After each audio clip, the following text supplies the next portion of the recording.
राजस्थानी भावगंगा की पगड़ी और राष्ट्रीय ध्वज फहरा हम अपने स्थान पर खड़े हो जाएंगे।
Parade commander IPS Deepti Garg, IPS 2020 batch, Panipat की रहने वाली हैं।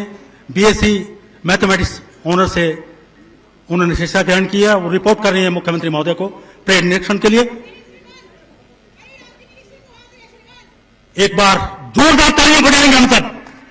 माननीय मुख्यमंत्री, हमारे प्रदेश के लोकप्रिय मुख्यमंत्री, जिन्होंने पिछले 8 साल में हरियाणा की कायाकल्प की है। हर क्षेत्र में भारी तरक्की हुई है, बेमिसाल तरक्की हुई है। पारंपरिक वेशभूषा में और राजस्थानी रंग से रंगी हुई पगड़ी, जो हमारी सामाजिक प्रतिष्ठा की प्रतीक है, उसे धारण किए हुए परेड कमांडर एस्कॉर्ट करते हुए, साथ में वरिष्ठ अधिकारी पुलिस के, उनको एस्कॉर्ट करते हुए परंपरागत वाहन में सवार होकर परेड निरीक्षण के लिए मंच के सामने से गुजर रहे हैं। एक बार जोरदार तालियां बजाएंगे हम सब। मैं जानता हूं आप में बहुत जोश है, लेकिन एक बार इस जोश को दर्शाएंगे तो अच्छा लगेगा। मैं धन्य हुआ और तेजली स्टेडियम भी धन्य हुआ।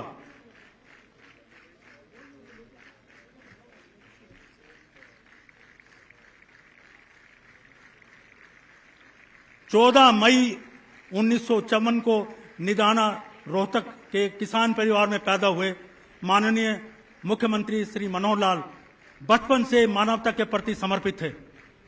वो निष्काम भाव से एक भिक्षु की तरह मानवता की सेवा करना चाहते थे। तभी वो भारतीय जनता पार्टी और राष्ट्रीय स्वयंसेवक संघ के साथ जुड़े और कदम से कदम मिलाकर संभावनाएं तलाश की। गर्व का दिन है आज हम गणतंत्र पर्व पर मुख्य अतिथि मुख्यमंत्री श्री मनोहर लाल जी के नेतृत्व में ये पर्व मना रहे हैं। पहली टुकड़ी हरियाणा पुलिस की जो मधुबन की है, उसका नेतृत्व एएसपीएसआई श्री संदीप कर रहे हैं और सेकंड टुकड़ी पुलिस टुकड़ी पुरुषों की हरियाणा पुलिस मधुबन से बहुत अच्छे नेतृत्व में, और तीसरी टुकड़ी कमांडो पुलिस टुकड़ी है पुरुष की, commando naval training centre Karnal, और इसके बाद पुलिस टुकड़ी महिला यमुनानगर पुलिस, और इसके बाद होमगार्ड टुकड़ी यमुनानगर पुलिस, और इसके बाद एनसीसी टुकड़ी एनसीसी बटालियन यमुनानगर, और इसके बाद एनसीसी टुकड़ी बटालियन एनसीसी यमुनानगर, और स्काउट टुकड़ी, इसके बाद राजकीय वरिष्ठ माध्यमिक विद्यालय तेजली, और इसके बाद गाइड की टुकड़ी राजकीय कन्या वरिष्ठ माध्यमिक विद्यालय सब्जी मंडी, और इसके बाद प्रजातंत्र के प्रहरी, सबसे अंत में पुलिस बैंड, जो कि वो नेतृत्व करते हुए पृष्ठभूमि में बैंड की धुन है जो सबसे अंत में आएगी। एक सुखद अनुभूति के साथ दर्शकों का अभिवादन करते हुए माननीय मुख्यमंत्री जी और गदगद हुए, मन की भावनाएं उद्वेलित हुई। हम हरियाणा वासी हैं, वो हरियाणा, वो यमुनानगर जिसके एक तरफ हिमालय पर्वत की शिवालिक पर्वतमाला है, जहां हर्बल जड़ी बूटियां, जो दुर्लभ जड़ी बूटियां विश्व की, जो हरियाणा के लिए विदेशी मुद्रा का एक स्रोत, एक संभावना को लेकर आगे है। किसानों को मालामाल करते हुए ये जगह, वो चित्र, ये बौद्ध का वो साहित्य, वो पाणिनि की अष्टध्यायी यहीं पर रची गई। माननीय मुख्यमंत्री जी दर्शकों का अभिवादन करते हुए एक बार जोरदार तालियां बजाएंगे हम सब, बहुत जोरदार। 8 साल के विकास के क्रम में माननीय मुख्यमंत्री जी के गतिशील नेतृत्व में हरियाणा ने देश का सर्वोत्तम पायदान पर अपना कदम रखा है। हमने विकास के नए पहिए को आगे बढ़ाया है। माननीय मुख्यमंत्री जी, एक बार फिर आप सबका अभिवादन करते हैं। ये हाथ हमेशा विकास के लिए आगे बढ़े हैं, इतिहास के नए ऊंचाइयों को छुआ है, बुलंदियां हमेशा आगे छुई जानी है, आकाश को छुआ है। और माननीय मुख्यमंत्री जी मंच के बीचों बीच पहुंचे हैं परंपरागत वाहन में। एक बार फिर हम जोरदार तालियों के साथ उनका स्वागत करेंगे।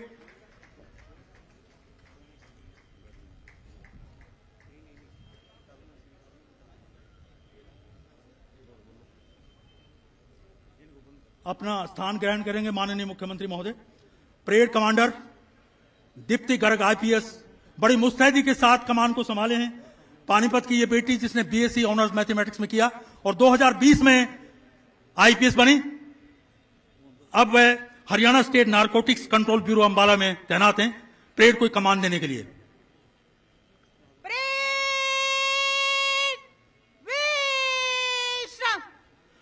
इसके साथ ही मैं माननीय मुख्यमंत्री महोदय से अनुरोध करूंगा कि वे अपना शुभ संदेश देकर हमें आशीर्वाद दें।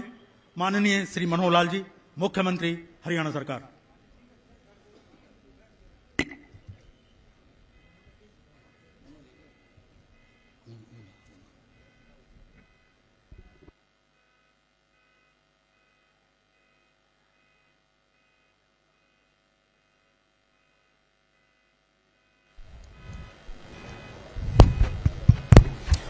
आदरणीय स्वतंत्रता सेनानीगण, सम्मान के योग्य बुजुर्गों, बहनों, भाइयों, नौजवान साथियों व प्यारे बच्चों, आज 26 जनवरी अपना यह 74वां गणतंत्र दिवस हम लोग मना रहे हैं। अपने इस गणतंत्र दिवस व बसंत पंचमी के उत्सव के पावन अवसर पर मैं आपको सबको बहुत बहुत बधाई और बहुत बहुत शुभकामनाएं देता हूं। आज का दिन हमारे देश के इतिहास का एक बहुत बड़ा महान दिन ऐसा रहा है। हमने दुनिया के सबसे बड़े गणतंत्र भारत के नागरिक होने का गौरव पाया है। आज के दिन 73 साल पहले हमने देश में गणतंत्र का नया सूर्य उगते हुए देखा था। तब से एक स्वतंत्र गणतंत्र इस रूप में भारतवर्ष आगे बढ़ रहा है। भाइयों बहनों, 26 जनवरी केवल एक राष्ट्रीय पर्व ही नहीं है, बल्कि एक राष्ट्रीय अनुष्ठान है, एक राष्ट्रीय बहुत बड़ा गौरव का यह दिन है, जिसमें सैकड़ों हजारों लोगों ने अपने आहुति दी और आज भी अपना योगदान दे रहे हैं। 26 जनवरी 1950 को गणतंत्र बनने में लगभग 2.5 साल पहले हमने गुलामी की बेड़ियां काटकर स्वतंत्रता की हवा में सांस ली थी। इसलिए गणतंत्र दिवस से आजादी के आंदोलन की अनेकों यादें आज जुड़ी हुई हैं। इस अवसर पर मैं उन सब अमर शहीदों, स्वतंत्रता सेनानियों को नमन करता हूं, जिनके महान त्याग और बलिदानों से हमने ये आजादी और स्वराज्य का बहुमूल्य उपहार लिया। मैं उन सब सैनिकों के प्रति भी कृतज्ञता व्यक्त करता हूं, जो दिन रात हर मौसम और हर हालात में देश की सीमाओं की मुस्तैदी से सुरक्षा कर रहे हैं। मुझे बड़े गौरव का अनुभव हो रहा है कि मुझे यमुना के किनारे आज ये जो जगाधरी में ध्वजारोहण का अवसर मिला है। ये तीर्थराज कपाल मोचन की भूमि है, जहां स्नान सब कर पापों से मुक्ति मिल जाती है। यहां पर बर्तनों का और प्लाईवुड का बड़ा व्यवसाय है, विश्वविख्यात ये उद्योग है। एक छोटे गांव से वर्तमान नगर तक विकसित करने में यहां के नेक नागरिकों ने कड़ी मेहनत की है। मैंने तो ये स्वयं अपनी आंखों से देखा है। एक लंबा काल इस नगरी में मेरा बीता है। मैं आप सबको इसके लिए बधाई देता हूं। आप सभी बधाई के पात्र हैं। भाइयों बहनों, हमारा भारतवर्ष रंग बिरंगे फूलों का मनोहर गुलदस्ता है। यहाँ 4 महीने में मौसम बदल जाते हैं, कोस कोस पर पानी बदल जाता है, हर 20 कोस पर वाणी बदल जाती है। हमारी वेशभूषा और खान पान, इसमें एक बहुत बड़ी विविधता है। विभिन्न धर्मों को मानने वाले लोग यहाँ रहते हैं।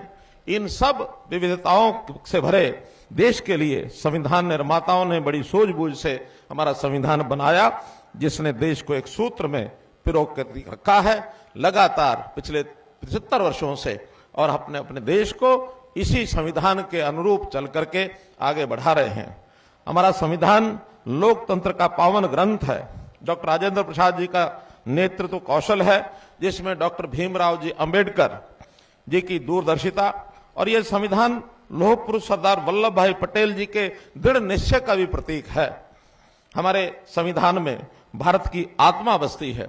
इसी की बदौलत हर देशवासियों को न्याय, समानता, स्वतंत्रता, विचारों की अभिव्यक्ति तथा उन्नति के समान अवसर ये मिल रहे हैं। 26 जनवरी 1950 के दिन देश की जनता ने संविधान को केवल स्वीकार ही नहीं किया, बल्कि इसको आत्मसात किया है। इसके अनुसार हम अपने आदर्श जीवन को जी रहे हैं। संविधान हमारा आदर्श भी है, आत्मा भी है और हमारी आस्था भी है। यह हमारे लिए एक गीता है, जीवन का सार है। इसकी हम श्रद्धा के साथ और इसके ऊपर हम अमल करते हैं। यह 26 जनवरी इसलिए भी विशेष है कि हम आजादी के अमृत काल जो इस वर्ष से शुरू हो रहा है, इस अमृत काल में ये जो 26 जनवरी आई है, 26 जनवरी इस रूम में भी महत्वपूर्ण है कि माननीय प्रधानमंत्री जी के नेतृत्व में 26 जनवरी की परेड गणतंत्र के इन 72 सालों के बाद राजपथ नहीं बल्कि कर्तव्य पथ पर, और ये अब गुजर रही है। इसी समय ये जो हमारी यात्रा गणतंत्र दिवस की देश की राजधानी दिल्ली के अंदर, और ये आगे बढ़ रही है। भाइयों बहनों, आज जब हम आजादी का अमृत महोत्सव मना रहे हैं, तो हमें इस बात पर विचार करने की आवश्यकता है कि आजादी के बाद हमने अपने स्वतंत्रता सेनानियों और संविधान निर्माताओं के सपने का भारत बनाने की दिशा में कहां तक सफलता प्राप्त की है। प्रधानमंत्री श्री नरेंद्र मोदी जी के ओजस्वी और दूरदर्शी नेतृत्व में आज हम उनके सपनों का भारत बनाने की ओर दृढ़ता से आगे बढ़ रहे हैं। लोगों की आशाएं और आकांक्षाएं फलीभूत हो रही हैं। प्रधानमंत्री जी ने अयोध्या में भगवान श्री रामचंद्र जी का भव्य मंदिर, उसका निर्माण शुरू करवाकर करोड़ों देशवासियों की आस्था को मजबूती दी है। भाइयों बहनों, माननीय प्रधानमंत्री जी के ओजस्वी मार्गदर्शन में हमने हरियाणा प्रदेश में सबका साथ सबका विश्वास, सबका साथ सबका विश्वास और सबका प्रयास के मूल मंत्र पर और पंडित दीनदयाल जी उपाध्याय के अंत्योदय के दर्शन पर चलते हुए प्रदेश की तस्वीर बदली है, लोगों की तकदीर बदली है, प्रदेशवासियों के जीवन में खुशहाली के नए रंग भरे हैं। हमने हर क्षेत्र, हर वर्ग का समान विकास किया है। जो सबसे गरीब व्यक्ति है, उसके विकास के लाभ प्राप्त करने के लिए, जो गरीब परिवार इस लाभ से वंचित रहे, उनका लाभ लेने के लिए, उनका सामाजिक, आर्थिक और शैक्षणिक उत्थान करने के लिए इसको विशेष महत्व दिया है। मुझे ये कहते हुए बड़ा संतोष हो रहा है कि बीते 8.25 सालों में हमने 3C पर चोट की है। 3C यानी करप्शन, कास्टिज्म और क्राइम। हमने 6S पर भी विशेष बल दिया है, यानी शिक्षा, स्वास्थ्य, सुरक्षा, स्वावलंबन, स्वाभिमान और सुशासन। इस पर विशेष बल दे करके और सर्वोपरि हमने इस पर अपना काम किया है। गणतंत्र वास्तव में तभी इसको सच्चे मायनों में इसका पालन समझा जा सकता है जब हमारा तंत्र ऐसा हो जहां हर गण की आवाज सुनी जाए, तभी ये गणतंत्र है और उसकी आवाज पहुंचे भी सही। पिछले 8 सालों में हमने उन्हीं लोगों की आवाज सुनने का प्रयास किया जो अपने लिए बोल भी नहीं पाते थे। पारदर्शिता प्रक्रिया ला करके हमने पर्ची खर्ची का सिस्टम ये खत्म किया। ये युवाओं की आवाज थी, हमने सुनी। खेलों में मेडल लाने वाले खिलाड़ियों को रोजगार और खेल की तैयारियों के लिए पैसा पहले दिया, ये खिलाड़ियों की आवाज थी। किसानों को सीधे उनके खातों में पेमेंट दे दी, ये किसानों की आवाज थी। पेंशन घर बैठे बने, चक्कर न कटने पड़े, ये बुजुर्गों की आवाज थी। बीपीएल का राशन कार्ड बन जाए और जो सच में पात्र है ये उसी को मिले, ये उन गरीबों की आवाज थी। ट्रांसफर के लिए परेशान न होना पड़े, बल्कि एक सिस्टम के माध्यम से अपने आप ट्रांसफर हो, ये हमारे कर्मचारियों की आवाज थी। हमने हर उस आवाज को सुना जो कहीं नहीं जा सकी है, जिसे दबा दिया जाता था, हमने उन सब की आवाजों को सुना है। भाइयों बहनों, महामना पंडित दीनदयाल उपाध्याय जी मानते थे कि तरक्की का लाभ समाज में आखिरी पायदान पर खड़े व्यक्ति तक पहुंचना चाहिए, यही अंत्योदय है। इसी दर्शन के अनुरूप वर्ष 2019 को हमने प्रदेश में सुशासन वर्ष के रूप में मनाया, 2020 को सुशासन संकल्प वर्ष के रूप में मनाया, 2021 को हमने सुशासन परिणाम वर्ष के रूप में इसको मनाया, 2022 में सुशासन उत्थान वर्ष के रूप में हमने मनाया, अंत्योदय उत्थान वर्ष के रूप में मनाया, और अब इस 2023 को हम अंत्योदय आरोग्य वर्ष के रूप में इसको मना रहे हैं, ताकि कोई भी गरीब आदमी स्वास्थ्य की चिंता उसको न रहे और उसका स्वास्थ्य ठीक रहे, कैसे वो निरोगी रहे, इस वर्ष का हमने महत्व इसके लिए किया है। सबसे पहले गरीब आदमी को घर बैठे सरकारी योजनाओं और सेवाओं का लाभ मिले, इसके लिए हमने परिवार पहचान पत्र इसकी योजना की, आईटी का बड़े पैमाने पर प्रयोग किया। सब लोगों को सरकार के पास आने की जरूरत नहीं, बल्कि सरकारी सब योजनाएं उसको घर बैठे प्राप्त हों, ये हमने प्रयत्न किया है। हमको पोर्टल की सरकार कहा जाता है, हमें गर्व है कि हम पोर्टल की सरकार हैं, क्योंकि पोर्टल के माध्यम से ही हमने समाज के हर वर्ग के लोगों को सरल और पारदर्शी ढंग से सरकारी सेवाओं और योजनाओं का ये लाभ पहुंचाया है। हमने 100 से अधिक ऐप और पोर्टल शुरू किए हैं। ये पोर्टल का ही कमाल है कि गरीब की बेटी की शादी का शगुन, बुजुर्गों की पेंशन, विधवा की पेंशन, विद्यार्थियों की छात्रवृत्ति, एक क्लिक से ये उनके खाते में पहुंच जाता है। तो इस प्रकार खाद, बीज, मशीनरी की सब्सिडी, फसल का मुआवजा, फसल खरीद का पैसा एक क्लिक पर किसान के खाते में पहुंचता है। पोर्टल का ही कमाल है कि जमीन की फर्द लेने के लिए अब पटवारियों के चक्कर नहीं काटने पड़ते, बल्कि स्वयं क्लिक करके अपनी फर्द घर बैठे ये प्राप्त कर सकते हैं। विदेश जाने के इच्छुक अपना पासपोर्ट बनवाने के लिए जरूरी दस्तावेज घर बैठे ऑनलाइन अपलोड करके अपना पासपोर्ट बनवा सकते हैं। पोर्टल की बदौलत ही माननीय प्रधानमंत्री नरेंद्र मोदी जी की एक राष्ट्र एक राशन ये योजना सफलता को प्राप्त कर सकी। बीपीएल परिवारों को ऑनलाइन राशन कार्ड देने की सुविधा ये हमने इससे शुरू की है। अब परिवार पहचान पत्र के माध्यम से ऑटोमेटिक ढंग से पात्र परिवारों का बीपीएल का कार्ड ये बनता है।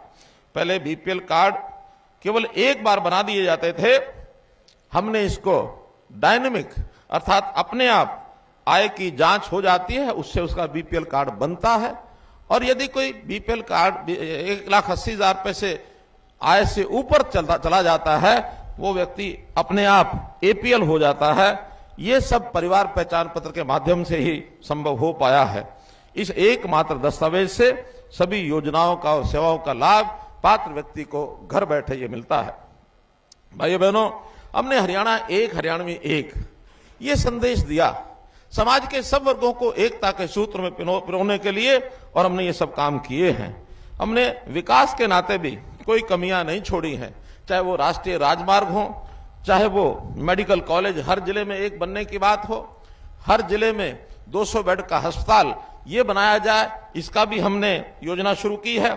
क्लस्टर अप्रोच के माध्यम से हमने 20 किलोमीटर के अंदर एक कॉलेज अवश्य होना चाहिए, इसकी योजना बनाई है। इसी प्रकार उद्योगों को लघु क्लस्टर के माध्यम से हर ब्लॉक में एक लघु क्लस्टर स्थापित हो, ताकि लोगों को रोजगार मिले। हर विधायक को विकास के नाते से हमने 5 करोड़ रुपए की राशि उपलब्ध कराई है। हर विधायक को आदर्श ग्राम योजना के माध्यम से 2 करोड़ की वर्ष में राशि एक बार उपलब्ध होती है। हम किसी के भेदभाव किए बिना ये सब चीजें उनके लिए कर रहे हैं। भाई बहनों, हमारा प्रदेश ये हमारी युवा शक्ति इसका प्रतीक है। और युवाओं की शक्ति को सही दिशा देने और क्षमताओं को पूर्ण उपयोग करने के लिए शिक्षा प्रदान करना ये बहुत जरूरी है। हमने शिक्षा के लिए भी हर प्रकार के जो प्रबंध हैं वो किए हैं, चाहे वो स्कूली शिक्षा हो अथवा उच्च शिक्षा हो। रोजगार ढूंढने वाले व्यक्ति को स्किलिंग के नाते से भी हमने विशेष व्यवस्था की है। तो हमारी जो भावी पीढ़ी है इसको संस्कार युक्त और रोजगार परक शिक्षा प्रदान करने के लिए प्रधानमंत्री जी ने नई राष्ट्रीय शिक्षा नीति ये घोषित की है। हरियाणा सबसे पहला प्रदेश इसमें है कि बजाय 2030 तक इसको ले जाने की बजाय 2025 तक हम अपनी नई राष्ट्रीय शिक्षा नीति इसको लागू कर देंगे। केजी से लेकर के पीजी तक यूनिवर्सिटीज में ही स्कूली शिक्षा भी शुरू हो जाए, ऐसे हमारी 4 यूनिवर्सिटीज ने यह काम शुरू कर दिया है। हमारे विद्यार्थियों को अच्छी शिक्षा मिले, 126 हमने नए संस्कृति मॉडल स्कूल ये खोले हैं। 6 लाख टेबलेट ये मुफ्त में दिए हैं। सुपर 100 कार्यक्रम ये चलाया है ताकि होनहार विद्यार्थी और गरीब विद्यार्थी उनको उच्च शिक्षा प्राप्त करके और आगे प्रशासनिक सेवाओं में जाने का एक अवसर मिले। गरीब बच्चों की शिक्षा ये मुफ्त में हो। अभी तक सरकारी स्कूलों में ये उनको शिक्षा मिलती थी। हमने ये भी प्रावधान किया है कि अगर प्राइवेट स्कूलों में भी वो पढ़ते हैं तो प्राइवेट स्कूलों की जो फीस है चिराग योजना के अंतर्गत 5वीं तक 700 रुपए, 8वीं तक 900 रुपए और +2 तक 1100 रुपए ये स्कूलों को रियम्बर्स किए जाते हैं, ताकि प्राइवेट बच्चे भी, अगर गरीब बच्चे भी प्राइवेट स्कूलों में पढ़ना चाहें तो इस योजना का विस्तार भी करने की बात हमने सोची है। भाइयों बहनों, जिन परिवारों की आय 1 लाख रुपए से कम है, ऐसे परिवारों के किसी एक व्यक्ति को रोजगार मिले, इसके लिए हमने मुख्यमंत्री अंत्योदय परिवार उत्थान योजना चलाई है। हमारा टारगेट है कि ऐसे 7 लाख परिवार हैं, ये सब 1,80,000 रुपए तक की आय का किस प्रकार से इनका प्रबंध हो सकता है। इनको रोजगार देने के बाद इनको कोई ना कोई, अगर प्राइवेट नौकरी में भी हम मदद कर सकते हैं वो भी हम करेंगे, स्किलिंग करानी है वो भी कराएंगे। अभी तक 72,000 लोगों को हमने ये सुविधाएं दे करके और उनको इस सीमा से ऊपर हमने किया है। युवाओं की नौकरी के लिए बार बार आवेदन न करना पड़े, इसके लिए एकल पंजीकरण विंडो ये हमने बनाई है, ताकि एक बार वो पंजीकरण कराएं और सीईटी यानी कॉमन एलिजिबिलिटी टेस्ट के माध्यम से 3 साल तक एक ही टेस्ट के बाद उनको नौकरी का अवसर मिलता रहे। ये भी हमने, ग्रुप सी की परीक्षा हो गई है, ग्रुप डी की परीक्षा बहुत जल्दी ये होने वाली है। विदेशों में शिक्षा, रोजगार अथवा विदेशों से निवेश हमको प्राप्त हो, हमारा पहला प्रदेश है जिसने अपना विदेश सहयोग विभाग, फॉरेन कोऑपरेशन डिपार्टमेंट ये बनाया है। और हम इसके माध्यम से अपने प्रदेश के युवाओं को किस प्रकार से वो विदेश में जाकर के अपना काम प्राप्त कर सकते हैं, इसकी विशेष योजनाएं हम बना रहे हैं। स्कूलों में, कॉलेजेस में और यूनिवर्सिटीज में जब पढ़ करके निकलेंगे तो उनको मुफ्त में पासपोर्ट देने की व्यवस्था ये भी हमने की है। इस प्रकार भाइयों बहनों, युवाओं के जो खेल का एक फील्ड है, इसमें भी हमने नई योजनाएं बनाई हैं। खेलो इंडिया यूथ गेम्स 2021 पूरे देश भर के लोग हरियाणा पंचकुला में ही आकर के उन्होंने खेला और अपना सिक्का जो है वो जमाया। 137 पदक जीत करके हरियाणा उसमें प्रथम रहा। इसी प्रकार हरियाणा देश का पहला राज्य है जहां ओलंपिक और पैरा ओलंपिक उसमें चयन होने के बाद तुरंत 5 लाख रुपया तैयारी के लिए ये दिया जाता है। और एशियन और कॉमनवेल्थ खिलाड़ियों के लिए भी 2.5 लाख रुपया राशि चयन होने के तुरंत बाद तैयारी के लिए उनको दिया जाता है। हरियाणा प्रतिभाशाली खिलाड़ी नियम 2018 हमने बनाए हैं कि जो मेडल लेकर के आते हैं ऐसे विद्यार्थियों के लिए हमने 550 पद ये नए सृजित किए हैं कि उनको मेडल लाते ही तुरंत उनको नौकरी दे दी जाए। इनमें से अभी हमने 204 खिलाड़ियों को ये नौकरी दे भी दी है।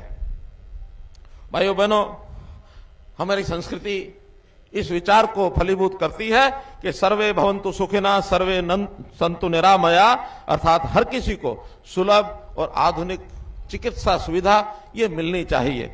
ऐसे गरीब परिवार जिनको भारत के प्रधानमंत्री श्री नरेंद्र मोदी जी ने आयुष्मान भारत के माध्यम से 5 लाख रुपए का स्वास्थ्य बीमा ये मुफ्त में और ये दिया है। इसमें हमारे हरियाणा के अभी 15 लाख परिवार ही एलिजिबल थे, योग्यता रखते थे। हमने उसकी आय सीमा को और बढ़ाकर 1,80,000 रुपए करके उसमें 14 लाख लोगों को चिरायु हरियाणा के नाम से योजना बनाकर और अतिरिक्त लाभ भी दिया है, ताकि ये जो अंत्योदय के परिवार हैं ये किस प्रकार से निरोगी रहें, ये इस वर्ष की मुख्य योजना हमारी आगे काम करेगी।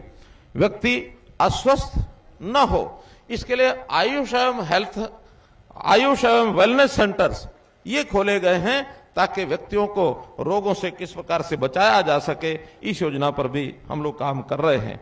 हर व्यक्ति का शारीरिक उसका स्वास्थ्य जांच ये वर्ष में एक बार जरूर हो, इसको हमने शुरू किया है। पहले चरण में ये जो अंत्योदय परिवार हैं इन्हीं का निरीक्षण जांच की जाएगी। 25 मानकों की आधार पर ये जांच होगी और इसका निरोगी हरियाणा नाम से एक ये फ्री सर्विस ये भी हमने शुरू कर दी है। भाई बहनों, हमने अंत्योदय परिवार उत्थान योजना के माध्यम से जैसा बताया कि 78,000 परिवारों को इसका लाभ अभी तक मिल चुका है। 312 करोड़ रुपए की आर्थिक सहायता ये हमने उन गरीब परिवारों को दी है। सरकारी नौकरियों में भी इस प्रकार के परिवारों को 5 अंक अतिरिक्त देकर के, ताकि उनको प्राथमिकता आधार पर नौकरी मिले, इसका लाभ भी हजारों युवकों ने ये उठाया है। हमारा एक उद्देश्य, जो महत्वपूर्ण उद्देश्य है कि गरीब की सहायता करके उसको मुख्य धारा में कैसे लाया जाए, ये हमारा फोकस है। महिलाओं के लिए भी हमने उनको सुरक्षित परिवेश ये मिलना चाहिए, साथ साथ उनकी आर्थिक सामाजिक रूप से भी उनको सशक्त बनाया जाए। पंचायती राज व्यवस्थाओं में उनको हरियाणा एकमात्र प्रदेश है जिन्होंने 50% का प्रतिनिधित्व दिया है। हमारी पंचायतें ये इस महिलाओं के इस भागीदारी से बहुत अच्छा ये काम कर रही हैं। हरियाणा कृषि प्रधान राज्य है। हमने किसान भाइयों द्वारा जो उनका उनका जो पसीना बहाया जाता है, एक एक बूंद पसीने की, वो इस प्रदेश के, इस देश के निर्माण में काम आती है। तो उस प्रकार ऐसा काम करने वाले लोगों को कभी कभी प्राकृतिक आपदा को सहन करना पड़ता है। हमने उसके लिए राशि 12,000 रुपया प्रति एकड़ की बजाय ये 15,000 रुपया की है। 11 फसलें हम जो है एमएसपी पर, 14 फसलें हम एमएसपी पर खरीद रहे हैं और इससे भी किसानों को बहुत राहत मिली है।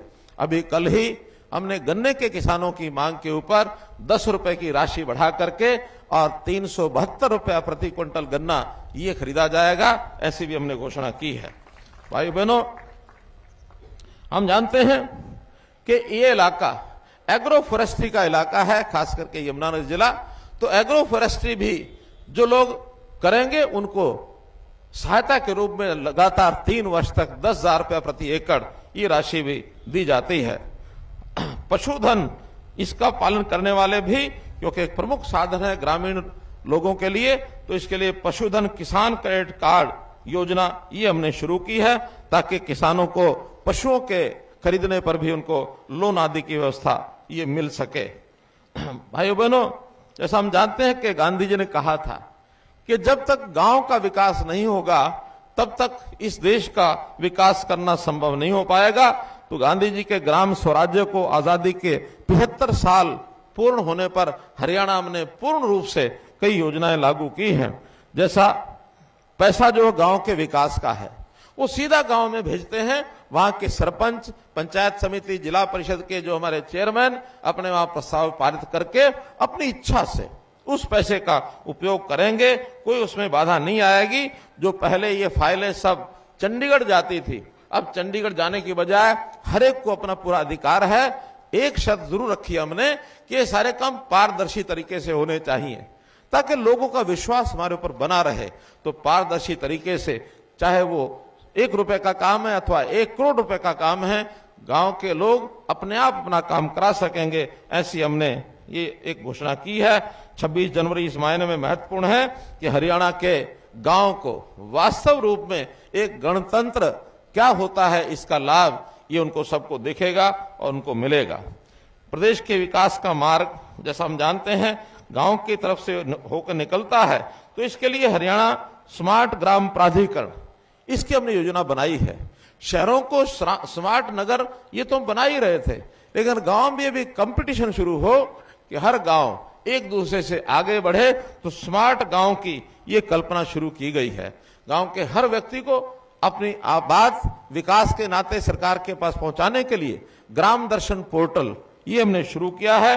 और इसी के साथ साथ एक जानकारी ये भी हम सब लोगों को है कि 6200 गांवों में से लगभग 92% गांवों में 24 घंटे बिजली ये हमने देना शुरू कर दिया है। और हरियाणा की ये भी एक बहुत बड़ी उपलब्धि भाइयों बहनों ये है। जल जीवन मिशन, हर घर में नल से जल पहुंचाने का काम ये हमने पूर्ण कर लिया है। कहीं भी दूर दराज का भी गांव होगा, दूर दराज का गांव में भी ये नल से जल की योजना ये हमारी पूरी हो चुकी है। इसी प्रकार लाल डोरा मुक्त करके हमने लोगों को उनकी प्रॉपर्टी का हक दिलाया है। स्वामित्व योजना हमारी शुरू होने के बाद बल्कि देश भर में इस योजना को सराहा जा रहा है। अभी तक लगभग 24.5 लाख से अधिक परिवारों को उनकी प्रॉपर्टी का स्वामित्व कार्ड ये मिल चुका है। ये भी बहुत बड़ी एक योजना की है। इसी प्रकार शहरी निकाय व्यवस्था को भी सुदृढ़ करने के लिए और शक्तियों को विकेंद्रित करने के लिए उनको भी पूरी शक्तियां दी गई हैं। इंटर डिस्ट्रिक्ट काउंसिल ये हमने बनाई है ताकि सब जिले बैठ करके और सरकार के साथ अपने विकास की योजनाओं में और अपनी भागीदारी को पूरा कर सकें।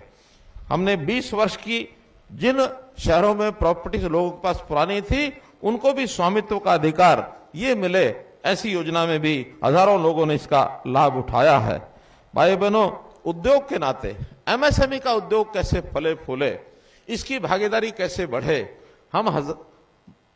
हमने ब्लॉक के अनुसार 1 ब्लॉक 1 प्रोडक्ट ये योजना शुरू की है ताकि हर ब्लॉक में ऐसा एक मिनी क्लस्टर इंडस्ट्री का ये शुरू हो जिसमें लगभग 3 लाख लोगों को रोजगार मिलेगा और कई हजार इसमें इंडस्ट्री जो है वो नई खुलेगी। तो ऐसी योजना भी हमने बनाई है।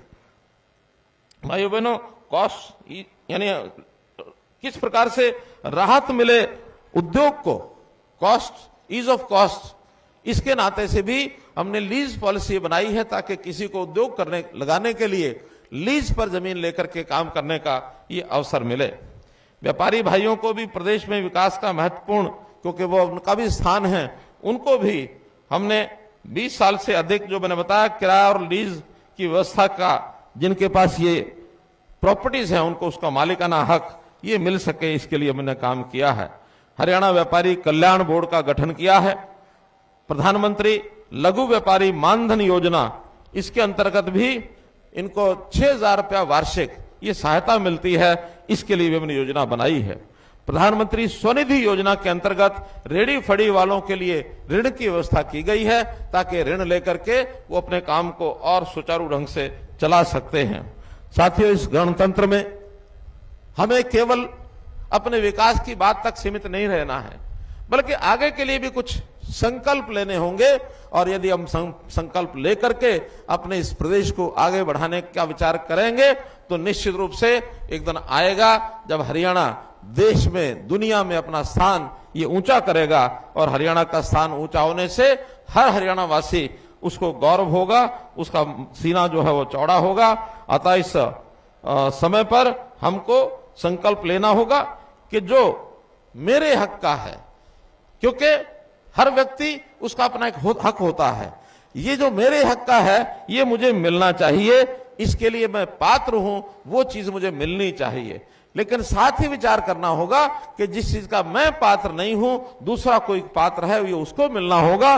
तो इसके लिए वही लूंगा जो मेरे हक का है। हम सरकार से भी, सरकार की योजनाओं को लेते समय सच बोलने का संकल्प लें, झूठ का सहारा नहीं लेना होगा, नहीं तो हम किसी और का हक मारेंगे।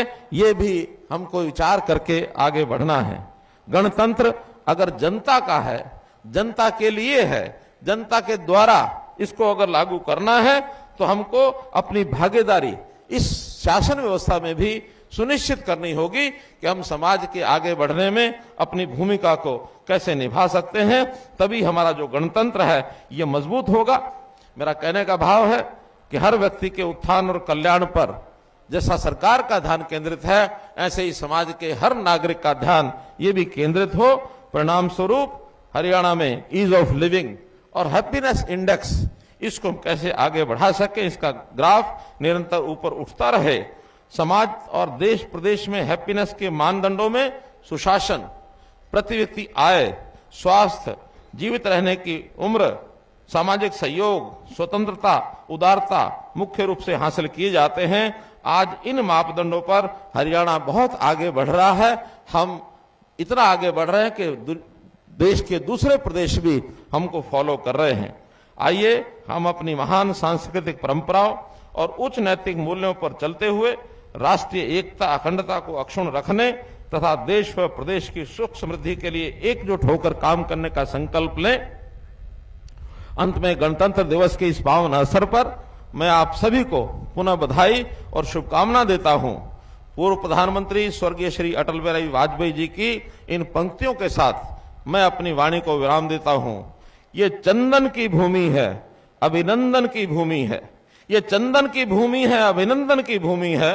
ये तर्पण की भूमि है, ये अर्पण की भूमि है। इसका कंकर कंकर शंकर है, इसका बिंदु बिंदु गंगा जल है। हम जिएंगे तो इसके लिए, मरेंगे तो इसके लिए। हम जिएंगे तो इसके लिए, मरेंगे तो इसके लिए। सभी मेरे साथ मिलकर 3 बार बोलेंगे, जय हिंद, जय हिंद, जय हिंद। धन्यवाद मुख्यमंत्री महोदय आपके ओजस्वी संदेश के लिए। और अब मैं parade commander Deepti Garg IPS से अनुरोध करूंगा कि वे